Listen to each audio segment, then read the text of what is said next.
시대와 새 시대. 예.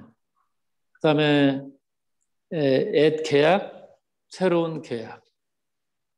또 옛 계약의 제사장인 레위지파의 제사장하고 그다음에 새로운 계약을 맺는 제사장으로서의 예수님이 어떻게 다른가, 어떤 차원에서 다른지 뭐 이런 부분들이 지금 여기서 다뤄지고 있죠.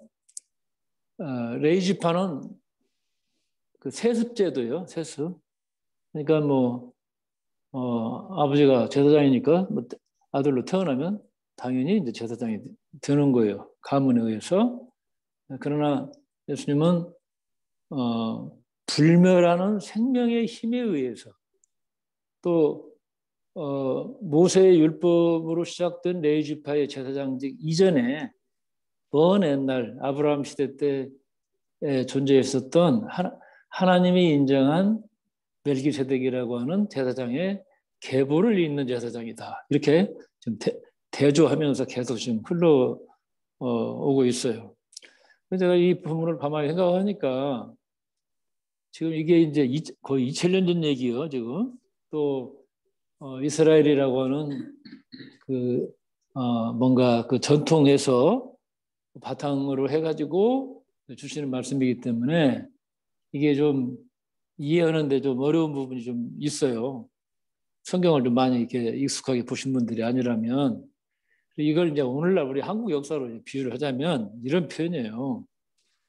예를 들어 양반의 자식으로 태어나면 양반이 되고 쌍놈의 자식으로 태어나면 쌍놈이 되는 거예요. 이게 아버지가 모습이면 자식도 모습이 되는 그게 얼마 전까지 존재했던 우리나라 역사에도 그게 있었잖아요. 이게 그런데 이제 그런 시대는 이제 끝났고 누구나 양반이 될 수 있는 누구나 신분을 뛰어넘을 수 있는 그런 새로운 세상이 열렸다. 그러니까 한국에 기독교가 들어오면서 이게 굉장히 중요한 역할을 했거든요. 이게 그리고 또 하나는 한글로 성경이 번역되면서 이 전국의 교회들이 한글을 가르치는 그런 한글 학당이 되었어. 이게 그래서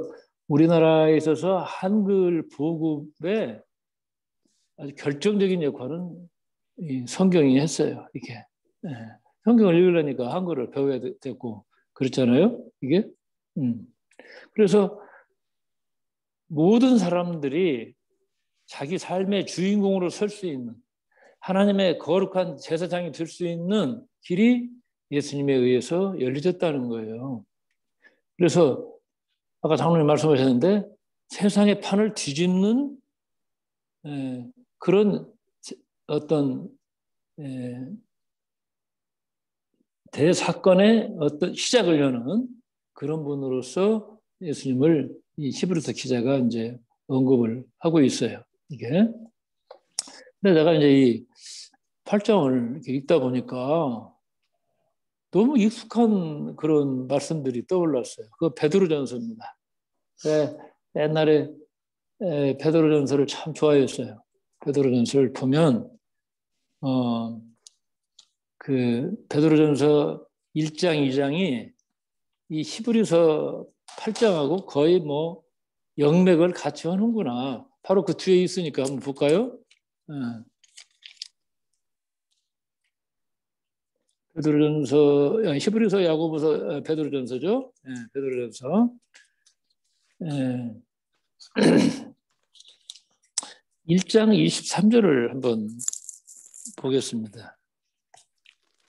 1장 23절. 찾으셨나요?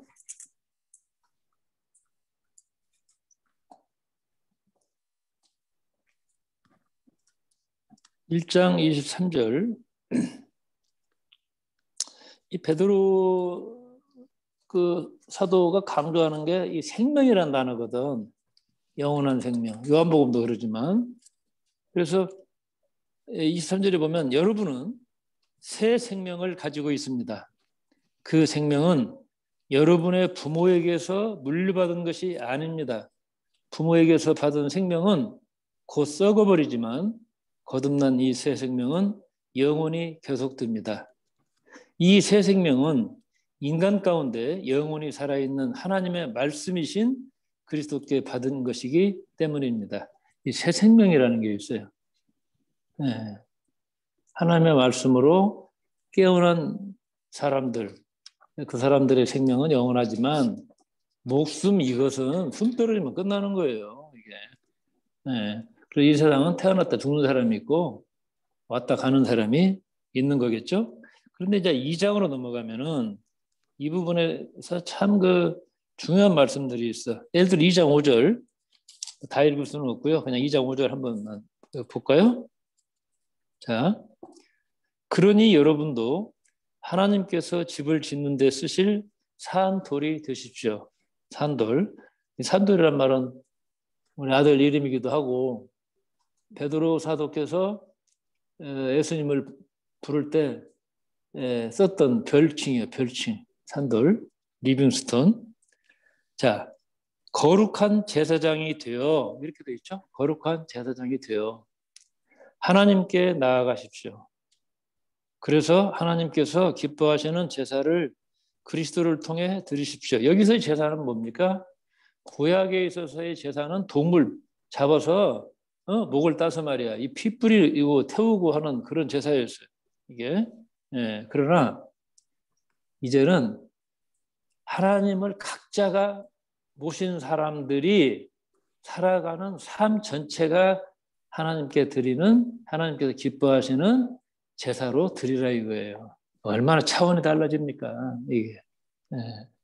그래서 한 사람 한 사람이 거룩한 제사장이 되어서 각자에게 주신 그 삶의 모든 조건들을 통해서 하나님을 기쁘시게 하는 살아있는 제사를 드리는 삶의 제사를 드리는 그런 사람이 들어가는 거예요. 제사장의 개념이 완전히 차원이 달라지기 시작하잖아요. 이게 그럼 또 그 아래 조금만 내려가면 2장 9절을 보면 자, 여러분 2장 9절은 우리 같이 읽읍시다. 2장 9절 그러나 여러분은 다릅니다. 여러분은 하나님께서 손수 택하신 민족이요 왕의 제사장들이요 거룩하고 순결한 결례이며 하나님의 소유가 된 백성이기 때문입니다. 이것은 여러분을 어둠에서 불러내어 그 놀라운 빛 가운데로 인도하신 하나님을 널리 찬양하기 위한 것입니다. 그랬어요. 여기. 네. 우리가 누구예요? 새로운 인류가 탄생하는 겁니다. 이 히브리서나 베드로전서를 읽으면 오늘날 교회 현실이 얼마나 멀리 와 있는 걸 알아야 돼요, 여러분들. 정말 예수님을 생각하면 참 눈물이 나죠, 이게. 네? 네. 그러니까 하나님의 거룩한 결례, 민족, 뭐 제사장 이런 차원으로 가지 못하고 무슨 교파, 정통, 네? 거기서 뭐 어쩌고 저쩌고 이러고 있어요. 집단으로 이 집단주의는요 하나님께 맞서는 거예요. 이게 집단주의는 아까 우리 읽었잖아요.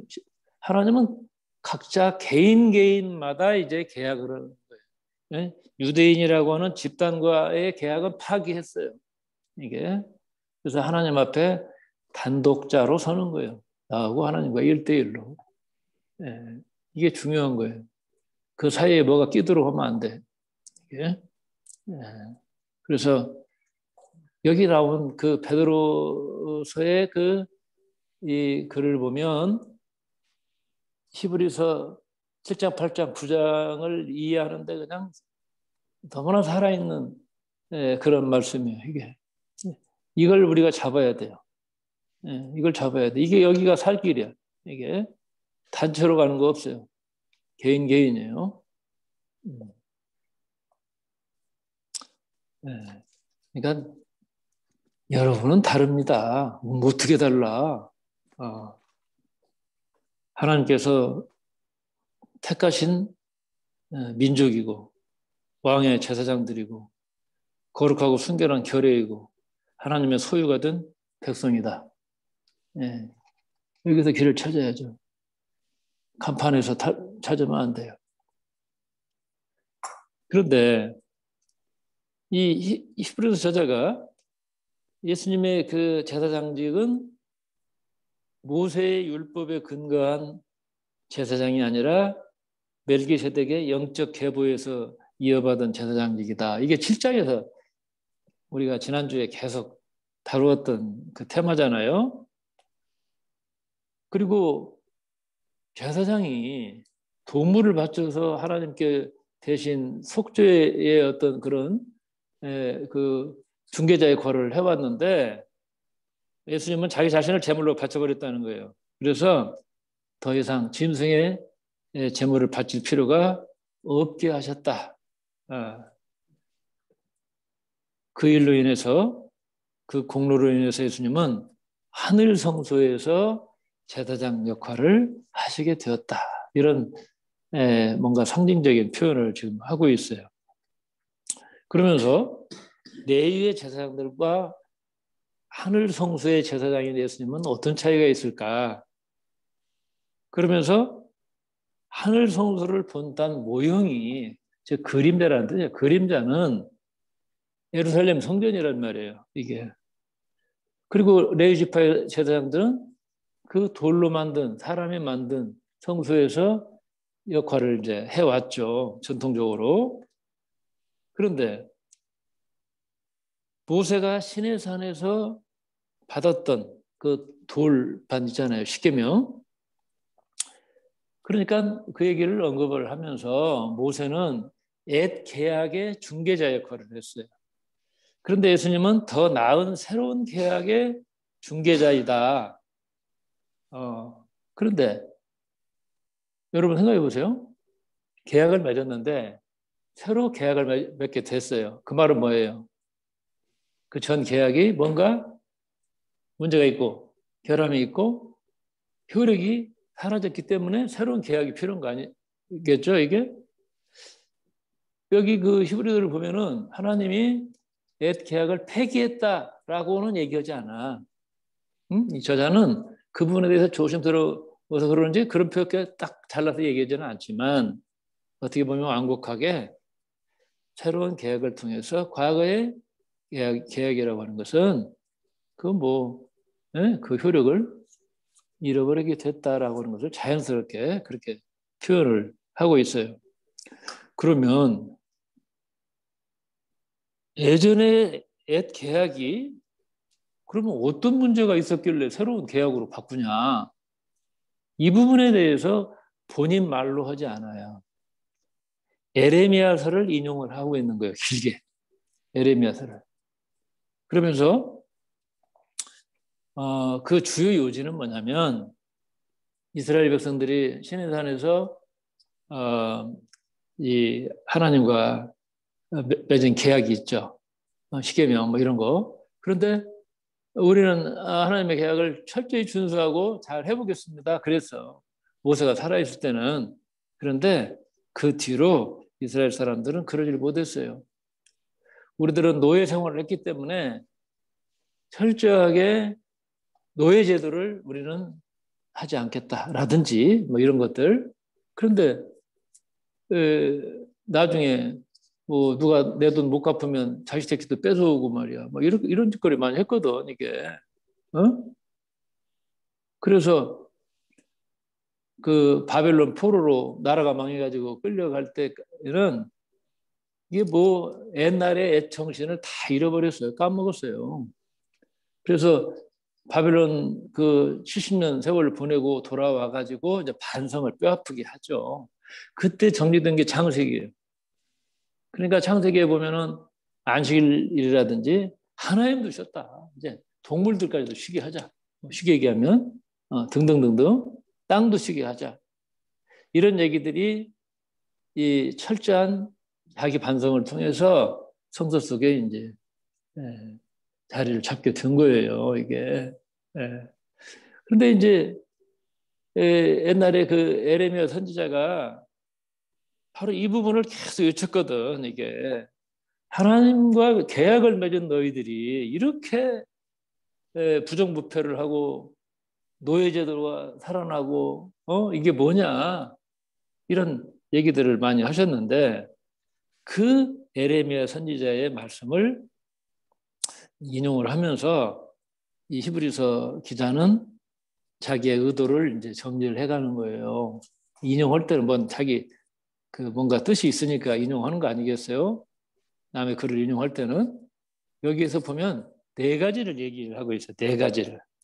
그러니까 왜 옛 계약은 효력을 잃었는가? 그것은 한쪽에서 일방적으로 안 지키니까 하나님이 안 지킨 건 아니에요. 이스라엘 백성들이 안 지켰으니까 결국은 효력이 사라졌고 그래서 이제 새 계약이 필요해서 하나님이 새 계약을 앞으로 맺으실 텐데 그것은 네 가지로 요약할 수가 있다. 이 얘기가 이제 이 히브리서 8장의 이제 그 중심 내용이네요. 보니까 첫째는 하나님께서는 이제 당신의 법을 모세가 받았던 돌판에 새겨가지고 이게 내 법이니라 이렇게 얘기하지 않고 각 개인의 생각, 여기는 좀 마음이라는 표현을 했는데요. 생각이에요. 생각과 그 다음에 마음, 양심 여기에다가 하나님이 직접 새겨주신다는 거예요. 이게 차원이 다르잖아요. 이제 이게. 네.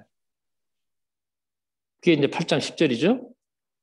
그 다음에 옛 계약과 마찬가지로 새로운 계약도 하나님께서 이스라엘 하나님이 되시고 이스라엘 사람 백성은 영적인 이스라엘 백성인 크리스찬들도 다 하나님의 백성이 된다. 하나님은 자기 자신의 약속을 변하지 않고 하나님의 입장에서 충실하게 성실하게 지킬 것이다. 이게 이제 그 다음에 등장하는 말씀인 것 같고 그 다음에 이제 11절에 보면은 11절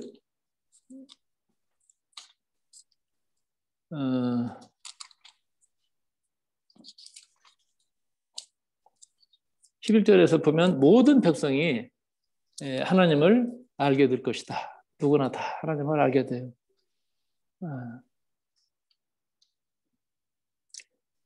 그 다음에 네 번째가 이게 중요한 말씀이죠. 이게 복음이에요. 이제 네 번째가 하나님은 당신 백성들의 불의를 너그럽게 보아주시고 더 이상 기억하지 않을 것이다. 무엇으로? 예수의 그 십자가의 고난과 그 부활 사건을 통해서 하나님은 백성들의 죄를 기억하지 않는 그런 은혜의 시대를 열어주셨다는 거예요. 우리 같은 사람의 잘못을 계속 생각하고 있으면 어때요? 그것이 현재화되죠? 현재화돼요. 근데 그걸 아예 기억조차 않겠다. 여러분 그 옛 계약과 새 계약이라는 말을 가만히 생각을 해보니까 그 시대적 개념의 단어로 상징된 것이 BC와 AD잖아요. BC와 AD. 네? 네. 지금 전 세계가 서기 몇 년이라고 하잖아. 서기. 네. 이게 비포 크라이스트니까 예수님 탄생 이전을 그 BC라고 얘기를 한단 말이야. 이것이 교황이 명령을 해가지고 그 수도자였던 디오니시오 엑시구스라고 하는 사람에게 이 뭔가 그 시대 구분을 할 수 있는 그 작업을 좀 해보거라 이렇게 지시를 했어요. 이분이 500년에 태어나가지고 550년에 세상을 떠신 분이니까 벌써 상당한 세월이 지났지만 500년 지난 뒤에 서기 BC AD가 나왔단 말이에요. 이게. 네? 그런데 실제 예수님의 탄생이 이 BC 1년하고 맞냐? 거의 모든 사람들이 아니라고 얘기를 해요. 왜냐하면 예수님은 그보다 더 일찍 태어나신 것이 정설이야. 그럼 누가복음에 보면 그 아구스토가 호구 조사를 명령을 내려가지고 고향에 가서 이제 호적 등록을 해야 되니까 지금도 우리나라 그러잖아요. 내 호적이 저 어디 익산에 있으니까 그런 것처럼 호구 조사하러 요셉과 마리아가 이제 이렇게 고향에 갔다가 예수님을 낳으신 거 아니야 이게. 그러니까 그 호구 조사한 역사가 이제 있으니까 거기에 기준을 한다면 BC 6년 한 6년 더 거슬러 올라가야 뭐 연대기가 맞는다고 그래요. 어찌됐건 그다음에 이제 AD 이건 또 라틴어로 되어 있어. 에노 도미니 즉 주님의 해 그 말이 주님의 해. 그러면 역사가 예수님 오시기 전과 온 후로 BC와 AD로 나눠졌잖아요. 그러면 개인의 역사 속에서도 그게 있겠죠. 예수님 믿기 전과 후 이렇게. 또 예를 들어 결혼하기 전과 후 다 인생이 달라지잖아 이게. 그러니까 그렇듯이 삶의 어떤 분기점이 갈라지는 뭔가 차원이 바꿔지는 그런 때가 있거든 이게. 네. 그러면 히브리서 기자의 관점에서 이제 좀 생각을 해보면 옛 계약과 새 계약 이것은 전혀 다른 차원의 삶을 비유하고 있어요. 이것은 보니까. 응? 네. 내가 예전에는 R껍질 안에 살았어. 내가 예전에는 내 인생의 기준, 내 삶의 점수를 100이라는 기준으로 생각을 했어. 늘 100점. 응? 응. 무진장 노력하면 내가 100점에 도달할까 말까요. 그렇지? 그런데 그런 기준 자체가 깨졌단 말이에요. 이게 없어요. 네. 내 삶의 점수는 무한해. 이게. 그러니까 한 생각이 다 열려. 이게. 그래서 지금 여기에 삶을 내가 새롭게 살아가는 또 살아가야 하는 그런 지혜를 이 새계약, 옛계약이라는 말이 해주고 있구나. 네. 그래서 이 생각과 감정이 얼마나 중요합니까? 하나님의 법은 내 생각과 내 마음에 주어지고 있어요, 이게. 그렇죠? 이 성경을 같이 읽어도 마찬가지 아니에요? 청와대 깊은 생각과 내 뭔가 마음속에 와닿는 그런 말씀일 수 있잖아요, 이게. 뭐 그냥 문자만 읽을 수도 있는 것이고, 이게. 그래서 BC와 AD가 단순히 무슨 연대만 나누는 연대를 구분하는 그런 단어가 아니라 지금 내 삶의 방식에도 적용될 수 있겠다. 생각해 보세요. 예를 들어 코로나 이전과 이후 얼마나 달라졌어요. 그렇죠? 이 여파는 계속 크게 더 작용될 겁니다만 이게. 근데 현실은 저 AD로 바꿔졌어요. 그런데 내 생각과 내 뭔가 마음은 여전히 BC에 있어. 이건 아니잖아, 이게. 예. 과거에 매몰되어 있어. 이건 어리석은 거지, 이게. 예. 하버드 대학에 앤더슨이라는 교수가 25년 동안 그 파고들은 그 연구 주제가 있더라고요. 그게 뭐냐면 성공했다고 자타가 인정하는 사람들, 사회적으로 뭔가 하여튼 뭐 포지션도 높고 돈도 많이 벌고 뭐 어찌됐건 스스로 나는 참 성공한 인생을 살았다 이렇게 자부했던 사람들을 추적 조사를 했어요. 25년 동안 수많은 사람들을. 그런데 은퇴한 이후에 그 성공한 사람들이 우울증과 심장계통의 질환에 시달리는 비율이 그렇지 못한 사람보다 7배가 더 많더라. 그걸 내놨어. 7배. 응? 그러면 이 사람들이 어떤 사람들이요? 남들이 보기에는 엄청난 성공을 했다고 하는데도, 그렇지? 예. 그 자리에서 내려오고 난 뒤에 심각한 우울증, 심각한 심장병에 시달리다가 일찍 죽는다는 얘기예요, 이게. 그 사람들은 뭐예요? 지금 자기 자신의 삶에 대해서 뿌리가 없이 살았던 거지. 응? 자, 오늘 아까 그 뭐야 10절을 여러분들이 이렇게 말씀해 주셨어요. 10절. 그러나 이제 내가 이스라엘 백성과 체결하라는 새 계약은 계약 자체가 완전히 옛것과 다르다. 완전히. 이 계약은 내가 각 사람과 개인적으로 체결하겠다. 나는 이제 나의 새 계약을 돌판에 써서 그들에게 주지 않고 그들 각자의 마음과 양심에 새겨놓겠다. 나는 이렇게 내 법을 그들의 가슴 속에 새겨놓고 그들의 부드러운 살과 피 속에 넣어주어 나는 그들의 하나님이 되고 그들은 나의 백성이 되도록 하겠다. 이게 얼마나 참 기가 막힌 복음이잖아요, 이게. 예. 그러면 아무도 다른 사람을 훈계할 필요가 없고 아무도 자기 형제에게 주님을 알고 두려워하라고 말하지 않을 것이다. 그때는 가장 천한 사람에서 가장 존귀한 사람에 이르기까지 모든 사람이 내가 누구인가를 알 것이기 때문이다. 누구 탓할 필요가 없어요.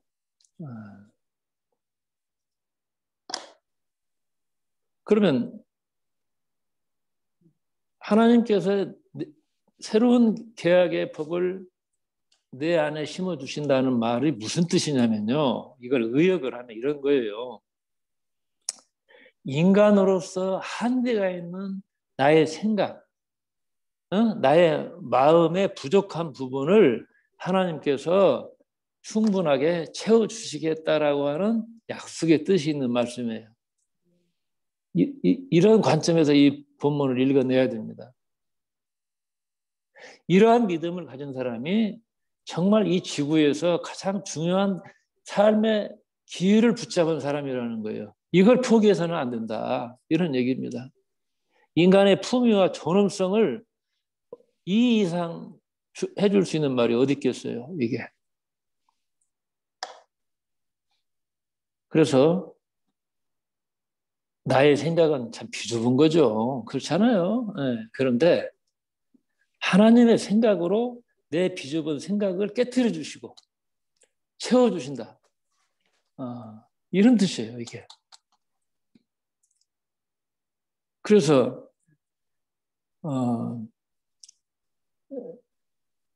엊그저께 누가 그 블로그를 시작을 하는데 이름을 줘달래, 이름을.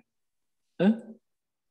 그래서 내가 마하, 음속 있잖아요, 마하.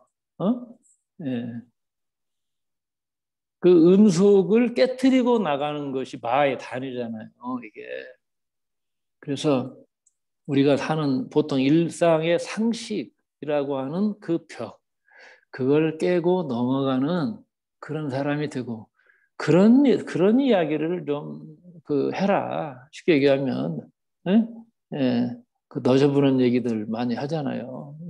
이렇게 인터넷 보면은 그래서 음속의 벽을 깨트리고 비행기도 이렇게 전투기 같은 거 미사일을 막 10까지 나와가지고 어마어마한 거죠, 이게. 그 벽을 계속해서 깨트리고 나가고 있어요. 이런 문명의 선구자로서 진짜 정말 참신하고 누구도 감히 생각할 수 없는 그 생각을, 그 아이디어를, 그 창조성을 뭔가 끌어내는 그런 삶을 살아가는 사람들이 하나님의 사람들이지 않겠어요, 이게? 예? 근데 뭐 자기 생각하고 조금만 달라도 뭐 악을 쓰고 말이야. 이게 뭡니까, 이게? 예? 참 비좁거든, 이게. 뭐 이단 찾고 말이야, 이게. 어저께 강연한 목사님 기일이어가지고 그린피아 공원 묘지에서 뭐 예배가 있었어요. 어? 추모식? 추모 예배? 네. 여기 보이죠? 네, 내가 어제 가기 전에 이거 닦아가지고 여기다가 모셔놨어요. 1999년 5월 5일 날 불제가 오픈할 때 강인한 목사님께서 축사해 주시고 많이 발걸음 하셨어요. 불제 건물들마다 이름이 다 강인한 목사님 필체가 있죠.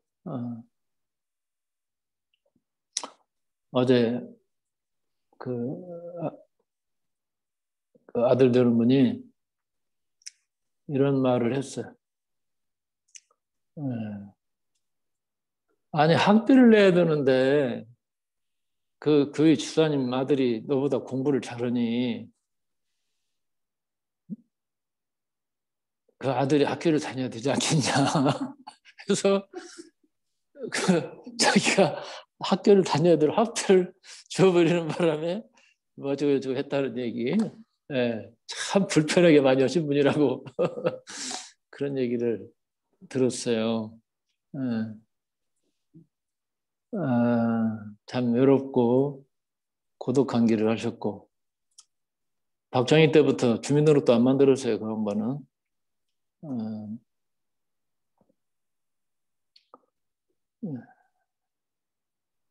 참 하여튼 소신 있게 좀 사셨는데 주변 분들이 많이 하여튼 불편하시긴 했지만 그러나 저한테는 전혀 그런 면이 없었거든요.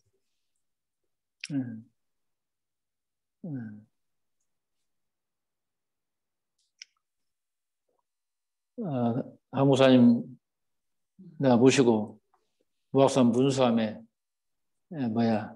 춘남 보여드리겠다고 간 적이 있어. 참 추도 기회를 맞이하니까 참 죄송한 마음이 올라왔어요. 갔는데 춘남을 내가 계속 보여드리고 올라가는데 목사님께서 저기 춘남 한 뿌리 켜주면 안 되겠냐고 그렇죠. 붙들은 척 올라갔어요. 그랬더니 또 말씀을 또 하셔. 이 목사 춘남 한 뿌리 어떻게 켜주면 안 될까? 그래서 내가 정색을 하고 돌아서서 말씀드렸죠. 목사님, 춘난이 여기 있는 것은 하나님의 뜻이고 켜달라고 하는 것은 목사님의 뜻인데 제가 누구의 뜻을 따라야 됩니까? 예, 그랬더니 참 얼굴이 창백해지셨어요. 어디 가서 나도 자연보호하라고 하는데 이 목사는 나하고 차원이 다르구만. 그래서 이제 또 올라가다가 그런 말씀 또 드렸어요. 제가 춘나는 못 깨드려도 이 산에 있는 돌 하나는 주워드릴 수 있겠다고. 그 말씀이 얼마나 충격이 크셨던지 돌아가셔가지고 예배 시간에 말씀을 하셨는데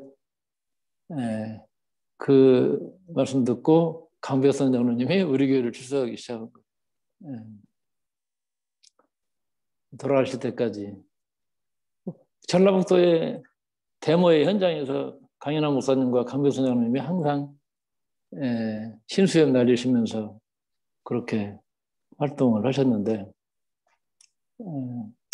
저는 어떻게 보면은 그냥 직원처럼 그렇게 할 말을 하고 해서 그런지 목사님께서 너무나 나를 사랑을 많이 해주셨어요.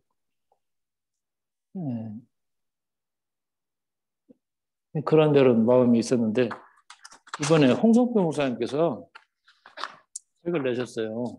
강인한 목사님 편견을 여기 민중의 목자라고 제가 페이스북에도 올렸는데 한번 여러분들이 보셨으면 좋겠어요. 네. 누가 먼저 볼 거예요? 먼저 볼 사람? 사서 볼게요. 사서. 네? 사서 봐요. 목사님 읽으시고. 아, 내가 2권 사왔어 별도로 우리 교회에다 넣고 여러분들 보시라고. 얘기하세요. 별도로 내가 2권 있으니까. 우리 저 진달래 도서로 구입해왔습니다. 하여튼 자기가 자기 자신을 존중한다는 게 참 얼마나 필요합니까? 그러죠? 자존심이 없으니까 이 경합산 올라오는 길에 쓰레기도 함부로 버리고 그러는 거 아니겠어요, 이게?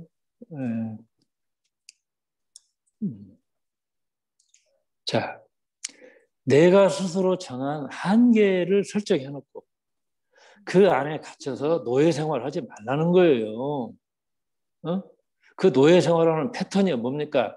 옛 계약으로 사는 세상이라는 얘기지, 이게. 옛날에 신분제도가 지배했던 그런 세상의 그 어떤 사고방식을 아직도 갖고 있는 사람들이 많이 있다니까요, 이게. 그때가 좋았지 않은 사람들. 그런 노예 생활을 청산을 하고 그 한계를 넘어서라. 거기에 하나님의 생각이 있고 하나님의 마음이 있다는 거예요. 그 하나님의 생각을, 그 하나님의 마음을 내가 모시는 그런 사람들이 예수님께서 열어주신 새 계약의 백성들이고 새 계약의 삶을 살아가는 사람들이라는 거예요, 이게. 그러니까 우리가 좀 샤프하게 말이야. 남들하고 똑같이 생각하고 똑같이 느끼고 살아가면 그게 뭔 재미예요, 그게. 그렇죠? 한번 치료 보기도 해야지. 꼭 뭐 메리 크리스마스만 있는 거예요? 메리 부다마스도 있을 수 있지. 뭐 그런 생각 해볼 수 있잖아요. 우리가 좀 발칙해질 필요가 있어요. 그래서 참 이 10절 말씀이 얼마나 귀중한 말씀인지 여러분들께서 좀 많이 참고하시고, 특별히 여러분들이 부탁드리고 싶은 것은 베드로전서를 한번 보시고 히브리서 읽으시면 더 그냥 확실하게 좀 성경을 보는 눈이 열려지지 않을까 싶습니다. 우리 찬송가 하실까요?